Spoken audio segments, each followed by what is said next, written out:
Tatlong magpipinsan laban sa dalawang magkaibigan ang nagsuntukan sa Makati City.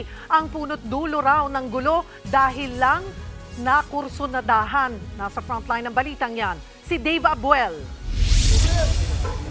Pinusasan at pinadapa ng mga pulis ang tatlong lalaking magpipinsan matapos masangkot sa sapakan sa bahagi ng JP Rizal Avenue sa Makati City kagabi. Kaaway nila ang dalawang magkaibigang lalaking residente ng Barangay Olympia. Ayon sa nakakita, pinagtulungan ng magpipinsan ang isa sa dalawang lalaki. Pinag-aabol po, pinagsusuntok. Tapos hindi po masiyan yung isa. Dumating na po yung mga pulis. Yung isa po bumawi pa rin po ng suntok. Kaya alam po, tatlo lang po nahulo kasi tumakbo po yung isa. Isinakay sa service ng barangay ang magpipinsan habang pinamedical ang magkaibigan.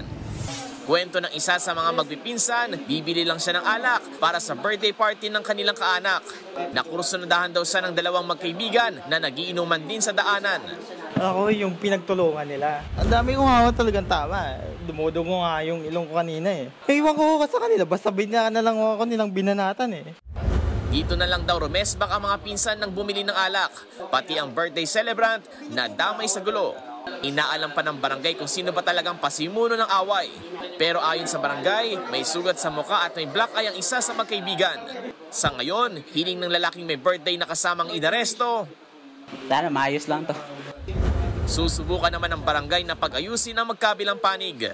Nagbabalita mula sa frontline, Dave Abuel, News 5. Mga kapatid, Cheryl Cosim po, huwag maging huli at maging una sa lahat sa balitaan. Para sa tuloy-tuloy na talakayan sa Frontline, mag-follow at mag-subscribe sa social media pages ng News 5.